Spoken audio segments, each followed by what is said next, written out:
Such a small group.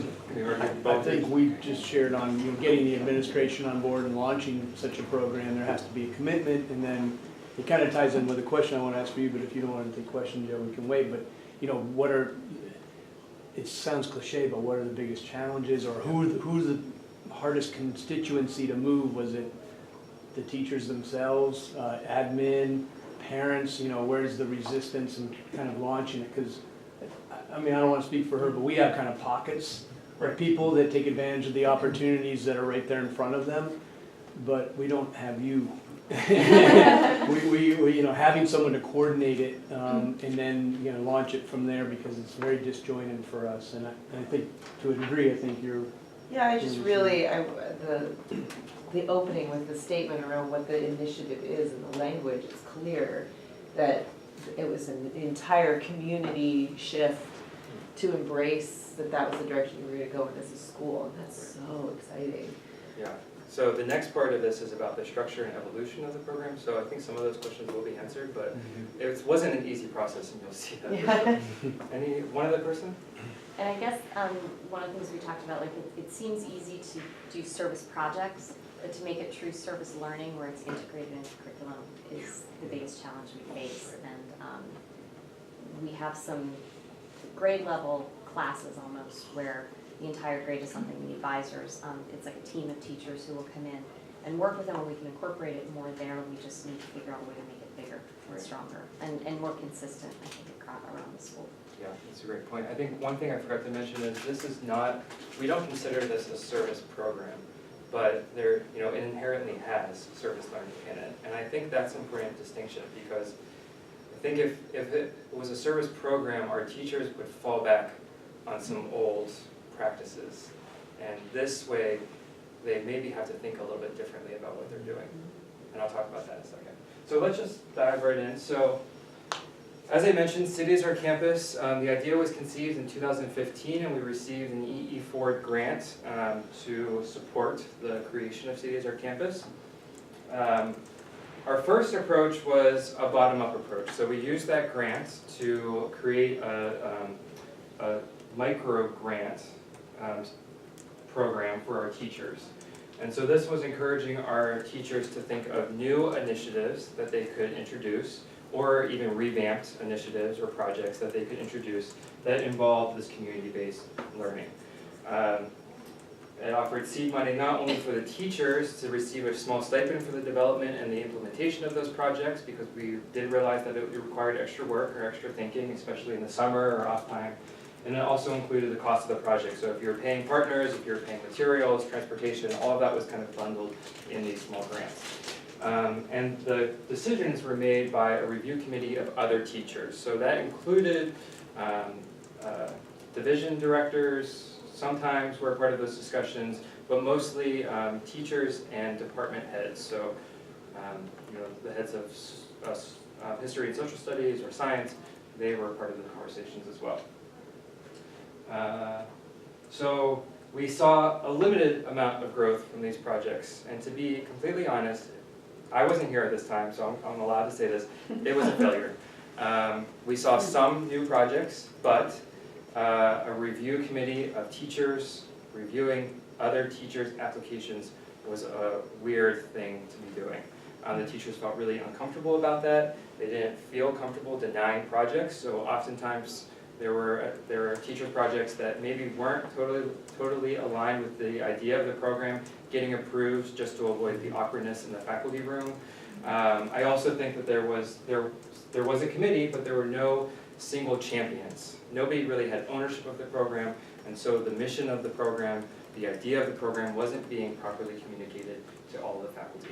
And so you had very confused messages and ideas about what constituted as City is Our Campus. So we received, so that took us up to 2008. In 2008, we received a second E.E. Ford grant. This was their leadership grant. And this allowed us to create a new vision of the program. And this time we took a top-down approach. So again, I wasn't here yet. But it did allow them to hire my predecessor. So they hired a director of City is Our Campus. She provided the oversight for the program. So we finally had somebody who owned the program. They could make the decision about which projects to pursue.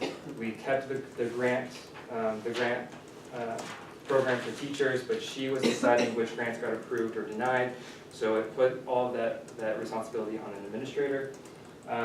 She also decided to pursue a scope and sequence for the program. So she was deciding the curricular goals for each grade level, pre-K to grade 12. I will let that sink in for a second. An administrator establishing curricular goals who wasn't the division director. So think about that. And then she really was the sole decision maker for the direction of the initiative. And so with her, we did see a lot of growth. So we are now up to maybe about half of the teachers participating, but I would say that a lot of them were still very confused about the program. There was a lot of unease and dissatisfaction with the program. Teachers were doing it because they thought they had to. They were upset about it. They didn't feel like they were being trusted in their classrooms, just dissatisfaction across the board. And the program, as a result, became stagnant. We hit a plateau. There weren't any new projects. The ones that were created just kept going along year after year without any changes. We weren't seeing any new teachers becoming involved. It just kind of hit a stopping point. So, just quickly as a group, what barriers, besides the ones I already mentioned, which you can mention again, do you think existed to faculty involvement? Any barriers? Buy-in and clarity. Right. So if you don't get buy-in from the faculty, then they're not going to make it seem exciting for the students. And if the program goals aren't clearly defined, then they don't know who to go to or what roles they're supposed to be playing. Right. Anyone else? Time, oh, sorry, no, go ahead, go ahead. I would imagine there was a certain amount of like possessiveness over their own curriculum and being afraid of missing, like students missing content, and so some resistance there. Yeah, so even though the former director was trying to establish some goals or whatever, they didn't want to buy into that. I'm sure a lot of us see the add without subtraction. That's sort of where's the zero game? What are you going to prioritize? Right. Yeah, and so we actually still do this today. Oh, this is another initiative. This is another thing that we're trying. So I think time was to our benefit. We had the resources to just keep going at it until they were like, oh, I guess this is sticking around. So that honestly was part of the growth. Right. Any other things? Okay. Well, yeah, so you mentioned it. So the number one complaint is we don't have enough time. We have things to get through, and this is just one other thing that you're throwing at us. We don't see the value on it, so we're not going to do it. A huge lack of understanding. So since my predecessor created the scope and sequence of the program and very clear ideas about what she thought counted and what didn't count, and she had the support of the administration, by the way. I'm not trying to make her this evil person. But the teachers thought, okay, well, I don't even know what is City as our campus, and if I'm doing counts, that was something I heard a lot coming through my onboarding process. There was no common language. People just didn't know how to talk about it. They didn't know how to share their ideas, how to share their work with each other. They didn't know how to tell parents about it. When I came on board, I heard a lot of, these are just glorified field trips. This is just a volunteer thing we're doing. No common language about it. And that can really detract from the purpose of the program. Going along that, no shared commitment. And I mentioned this before, but no lack of champions. There were a few teachers who really took this on. They really put it through their core academic curriculum, but most of the teachers were just kind of piling it on where they thought it might work. And as a result, we didn't have anybody really out there encouraging other teachers to be involved. So when I came on board, it gave us an opportunity. I'm not some champion coming in and changing everything, but it gave us an opportunity to reimagine the program, to look at all of the things that went wrong, that were going right, and to really have honest discussions with the teachers and with the administrators about what they wanted to change. And so what we landed on was really somewhere in the middle. And this is a quote that has always guided me in this work. It's from the first president of NPR. You need to build a structure in which creative people can flourish. So it's my responsibility as an administrator with the division directors and department chairs to create a structure where then the teachers can feed into that and do what they want in their classrooms, create new projects, and pursue this program. And so I actually passed out that structure. Some of you already grabbed it, but if you want to grab the packet that I put out. So we implemented this last spring. And all of these resources are online, and I'll be talking about them, so don't feel like you need to read all of this right here on the spot, but I wanted you to take it home and have something. So this was a guidebook for teachers, and it seems so, like, obviously we should have something like this in place for a new initiative. Obviously there should be documentation for everything that we're doing, but there was no hard material for teachers to use as a resource. And what this packet did, and with a lot of professional development around the introducing of this structure, it outlined a purpose and goals of the initiative. So I already shared with you the goals of the initiative, and those were so broad and far-reaching that any teacher could apply those to something that they're doing in their classroom. And they were less learning objectives and less curricular goals, and more of this is something that we want to achieve as a school. And so that relieves some of the stress about I need to meet this curriculum or this standard in my classroom. We also emphasized a lot in professional development that this is not adding something new, it's enhancing something that you already have. So we workshop with teachers a lot, introducing them to ways of reshaping something that they were already doing, to include a community partner, to include information from the city, to even just get outside of the classroom and utilize a different space. Provided the common language that we talked about. It also provided clarification on the types of experiences that count. So you'll see in there's like this ladder structure that we call it. It outlines all the different things that count as cities or campus. And really, it's anything that studies, utilizes, or that's it. Studies or utilizes the community or community partners. So that includes off-site trips, field trips, it includes guest speakers, or more robust long-term partnerships like co-educators, which we call residencies, project-based learning experiences, pretty much, again, anything that utilizes or studies the community. We also established the director's role. So for a long time, teachers weren't sure what exactly the director of cities or campus was supposed to be doing, which again, seems like a common sense thing that we should tell our faculty. But they saw the job description, but they didn't really understand what that meant. So we outlined the teacher's responsibilities compared to the director's responsibilities. And it's in the packet, but just to quickly overview, as the director, I'm responsible for, helping the teachers to brainstorm new ideas, helping to, take their idea and see it through implementation by finding community partners, vetting the community partners before they even come in for a meeting for the teachers. So that's the one thing that our teachers hate doing is finding a community partner, meeting with them to see if they're worth pursuing, having another meeting for planning or to outline. So we just jump straight to the planning. So they tell me an idea that they have, I find a community partner and vet them and have a meeting with them, and then we bring in the teachers. So it saves them all of that back and forth communication. I also do all of the gritty work, so booking field trips, transportation, scheduling, ordering materials, field trip requests, stipend, invoices, that's all done by me. So I think they appreciate that. I'm happy to do it. I also made sure that to let them know I don't have any goals for them to be achieving. I have the program's goals, which again I think are so far reaching that anybody could achieve. But I don't have curricular goals. It is what they want to be doing in their classroom, and it's my job to find ways of connecting that with the community, with their support and assistance.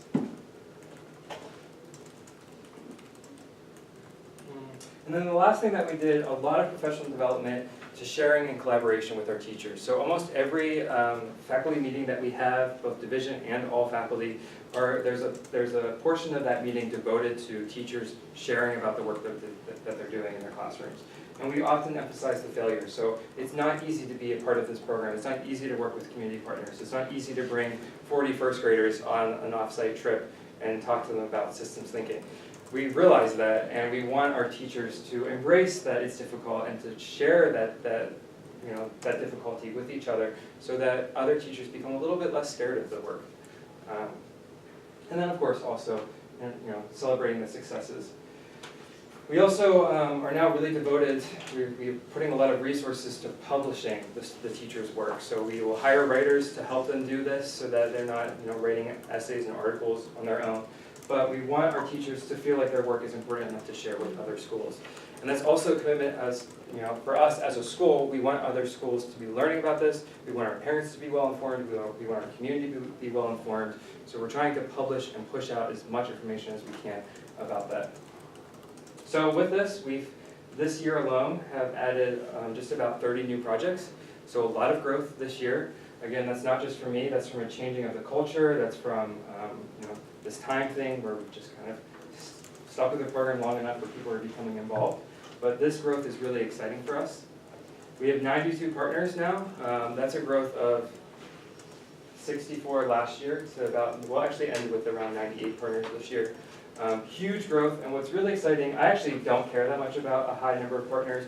I care about the number of partners who are working long-term and in multiple grade levels.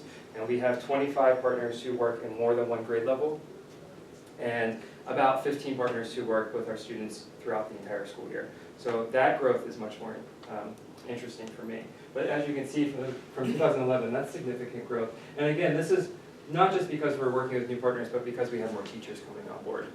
80% of teachers now participate, and those who don't have a pretty good reason for not participating, they might be retiring, or they might be a first-year teacher, they might teach a course where it just doesn't make sense to do community-based learning, like advanced math topics, or kindergarten Chinese. Maybe not, we do have some connections, but yeah, so there's just some teachers who just don't participate, and that's okay. We want them to realize that it's not mandatory.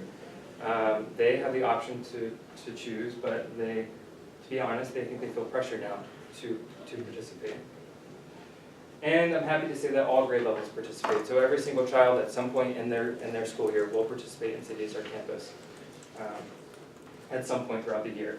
The upper school tends to participate more than the lower school, and that's because the students are more mature, they're developmentally able to go and do things out in the community more often than the lower school. And the number one reason for that is because they have more teachers. So they have a different teacher for each subject. Each teacher participating in CDSR campus increases their ability to participate. Whereas lower school, they have one homeroom teacher and maybe two or three other specialists. So just a different dynamic. So that is CDSR campus. Does anybody have any questions before we switch to a group conversation? You may have addressed this in the beginning of your talk, but what was your background before coming? Were you totally new to the school? Were you in education before? Yeah, so I've been with the school for about a year and a half. Before that, I was working at children's museums, so I was the Associate Director of Education at a children's museum in Austin, Texas, and a program manager at the Children's Museum of Pittsburgh. And my primary role was overseeing the educational activities of the museum, but also in the community. So I was creating partnerships between the museums and schools. So now I'm kind of on the flip side of that. So the EE Ford grant you mentioned, is that a federally funded grant? And if so, can you talk a little bit about that process? You had one iteration of it, and then you said you shifted over to leadership. Can you talk a little bit about the process for how you found that you were eligible for that, going through it, and then how it shifted? Yeah, so the EE Ford, it's the Edward E. Ford Foundation. They are a foundation that funds only private upper schools, although if you have a pre-K to 12, they will fund you as long as you have the upper school. They have a really great website where you can look at all of the grants from the past, 12, 15 years. I wasn't part of that process, but they offer different types of grants. So the first grant that we received, I think, was just their standard grant that they release maybe twice a year. And the leadership grant was a new grant initiative that they were starting in 2008. That was specifically, they were large-scale grants. They were offering fewer of them, and specifically for schools that were helping to change the future of independent schools. So again, I encourage anyone to look at their website. There's a lot of great information on there. Both of those were, the Ford is for independent schools. Yep. Very good, thank you. Yeah, although they are now doing this is new information I just got like 2 weeks ago. They're doing a new funding stream that will fund a private school and a community partner, or a set of schools or a set of community partners. So as long as there is an upper school in there somewhere, they will fund a project like that. So that's really exciting for this type of work as well. Do you have any data about maybe the upper school students who continue to stay involved with service because of this exposure? No, but that's on my goals for the next 3 years. So we are tracking a little bit about, with the students who are, so in the upper school, there are full year-long cities or campus courses. I mentioned some of them: research science, urban research and design, computer science innovations, environmental literature, maybe like 5 others. And so we are starting to track the students who are in that course and the majors that they pursue in college, but not so much about the service piece. I have a lot of anecdotes from students, like, oh, I worked with this partner and now I have an internship, or I worked with this partner and now I volunteer with them on the weekends. So I'm trying to collect those stories, but I haven't been there long enough to do it in a thoughtful way, but it's on my goals, my list of goals for next year. And we do have some other data about parents' perceptions of the program. So parents list this in the top 3 reasons why they send their students to Winchester Thurston, which is really exciting. And we've had record enrollment since the introduction of the program, which I don't know if that's a direct tie-in, but it might be. I wanted to know if you have any connection to the urban school in San Francisco, because they basically have a lot of the same mission. You can tell by the name of the school. Right. And they've been doing this for about 20 years. They Yeah. have one building at Haight-Ashbury, and the purpose of establishing this school was to do exactly this, Right. to make communications, because they seem to be very parallel. Yeah, I met them for the first time at the NAIS conference, I guess 2 weeks ago, 3 weeks ago. And I haven't followed up with them yet, but there are other schools doing this work, and it's exciting to see an entire school dedicated to it. It's wonderful work. Yeah. Any other questions? Cool. So I'm going to skip to these questions because I think we're all doing this type of work. So I know we have a lot of programs or independent project type work, but does anybody have any thoughts about integrating community-based learning into the core academic curriculum, or does anybody already do that they want to share? Or any type of work that you're doing?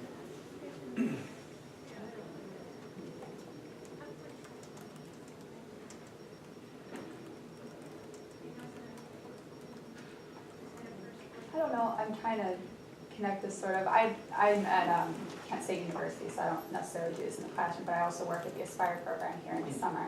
And I was saying when we had our small conversation, we do sort of incorporate the core learning with what the students are, they get English, social studies, math, and science as their core classes during the summer.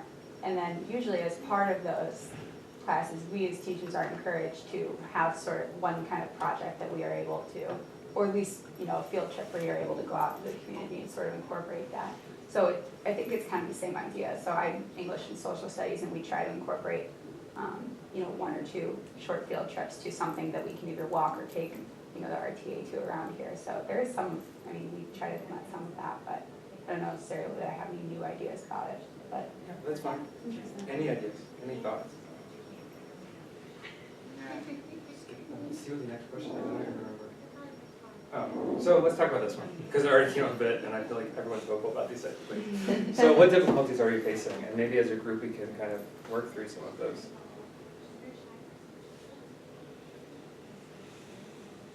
I think Thanks. getting a commitment from the school to make that a priority, because everyone's interested in it and everyone wants to do something, but because teachers are reluctant to give up the precious time they have to something like this, it needs to really come from the top down. And so that's, I think, being the service learning coordinator, that's what I've had trouble with, is trying to get a sense of where is this going to fit in our curriculum, and can you make that happen? Because I just coordinate things, I can't really force that issue, so that's where I'm having trouble, I think. Transportation cost, so paying a bus driver or bus drivers to sit idly, if you have a 3-hour trip and you're trying to get people off campus as much as possible, and that cost will build over time, and that's, bottom line is the bottom line. Yeah, that is one. We are close enough to a lot of our destinations that transportation hasn't been a huge issue. Usually we'll be able to share trips. So if one trip's going off at 9, another trip's going off at 10, the bus kind of can work both. Play with that. But transportation is definitely the most expensive thing in my program, for sure. Did you have something? Yeah, I'm trying to find something that matches up as close as possible to like one-to-one correlation is kind of tricky, especially for humanities. It can be a little difficult, but I mean, there are things, but sometimes it turns into like you said, sort of like, this is just a field trip. It's hard to really make it meaningful sometimes and like create something different than let's go to a museum to learn about history. So Right. it can be challenging. The one thing about field trips, when I came on board, that's the number one complaint I heard from students. This program is so stupid. It's just glorified field trips. Why are we doing this? And that was because the language about field trips had been pretty negative to that point. So the teachers treated field trips as a fun, we're getting out of class. Like, this is not real learning. We're just going to have fun. And largely because the program had never acknowledged field trips as part of the program. They were something different. And so by incorporating field trips back in as something that counts as cities or campus, we've seen a shift in the way that teachers approach them, because they start to value the type of learning that's happening, and they're much more willing to go on more field trips as a result. Whereas before they might have like a year-end field trip or once or twice throughout the semester. With that, do you still have the traditional field trips in the classes, or are all the field trips now just part of this program? Lower school still has the best way I can answer that is lower school still has a field trip budget where they might pull out, can't even think of good, a one-time trip to the symphony and they never go back and they never meet with any symphony musicians. That might be more of just a field trip. But most of it we're trying to incorporate back into the cities or campus budget just to make it easier for budgeting, but also because we recognize that that type of experience for a kindergarten or first grade student is really meaningful, and one visit makes sense for that age group. And so we are trying to rethink field trips across the board. Yeah. And of course there are like a trip to the zoo where the students spend 2 hours with a pretty traditional program that the zoo offers to every school in the area. Maybe that doesn't require the most risk-taking or the most new development or brain power from the teachers, but it's what they do with that back in the classroom. So if it's an animal behavior unit where they're bringing in animals and they're going to the zoo and they're bringing in a specialist, like all of that combined is a really powerful experience. So thinking of it as the whole picture is really important for us. I had a question, switching gears a little bit Sure. about the reflection piece, because I was looking through the City as Our Campus reflection for the teachers Oh, to yeah, flag yeah. in, which is really nice. And I was curious if that's required, which I'm assuming it is, at the end of the unit or the lesson or the semester or the year, but do the students reflect in any Yeah. formal way? Yeah, so that reflection I introduced last year and I haven't done anything with it yet.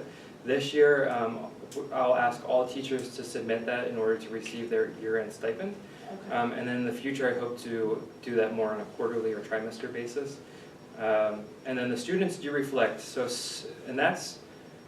All students in middle and upper school will do a year-end reflection about everything that they experienced at our campus for that year. Mm-hmm. Some teachers do that more often. Like I have one teacher who's teaching environmental literature, and she does it at the end of every month because she's doing so much work in Cities Art Campus that if she waited longer than that, the students would totally forget. So the students reflect on, did they like the experience? Did they find it worthwhile? The upper school students, I'll ask them more pointed questions like, does this, what's your major? Did you learn anything that might support your work in college? Did you think that meeting with that random person was worth your time? Those types of questions. And then lower school, the teachers, through their assessment of the students' work, there's just natural reflection through that and qualitative information gathered, but nothing that is specifically for Cities Art Campus. One thing you might consider is digital portfolios. Yeah. That I don't know if you put any thought into that, but having them track their experiences over time. Yeah. Maybe get some images. That's something that we would love to do. We have redone all of the curriculum, I guess now pre-K to 12 in the past 5 years, and now we're in the second phase of that where we're thinking about how do you assess all of this new work, and that's one thing that we're exploring. Competency-based curriculum where we can track the students as they develop their skills throughout middle and upper school, or digital portfolios. Some of them already do, like the research science class where the students have independent projects. They have online blogs and portfolios that they track their progress throughout the year, but it's just contained to that. So we are thinking about that, and we're also paying attention to what schools are doing, or colleges and universities, because if, there are some universities that are now starting to accept digital portfolios as part of the admissions process. So if more universities start doing that, I think that might increase our interest in it. Did you say you handle all the scheduling of everything? So they typically go during their class meeting time? Or Yeah. Yeah. Did you guys have to make big schedule changes in any way, or you already have kind of blockish type or longer periods? That's a great question. Yeah, we completely redid our middle and upper school schedules 3 years ago. This is our 3rd year. I wasn't here for that process, but now our schedule in upper school, they have an hour class in the morning, and then an hour block of free time after that, and then a 2-hour class after that. So we tend to do trips in the 2-hour block, and that way if we need extra time for transportation, we can feed into the hour block of free time that happens before. So we can take up to 3 hours, and then they have lunch after that. So we can take up to 3 hours plus lunch to do almost a 3.5-hour, 4-hour trip, which is hugely beneficial. Now, of course, as our school becomes more and more invested in other initiatives, we keep piling things on. So slowly, that free block is starting to disappear. Each year, I fight for it to be free, and it's slowly getting eaten up by other responsibilities. Great. So we are at 11 o'clock. If you want to stick around, I'll be here for a little while. Thank you so much for coming. And again, all of the resources are on the website, and my email address is on those documents, so please feel free to reach out at any point. Thanks, Dan.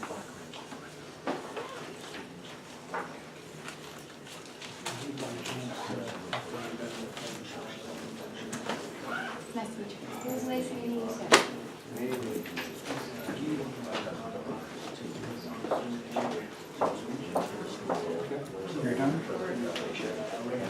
We'll see you on the advisory council. No, thank you. Okay, I'll get a recap. Yeah, the advisory council only meets like every other year, I think. So I haven't had a chance to meet some of them yet. This is part of it. Oh, yeah, what's your name again? Yeah.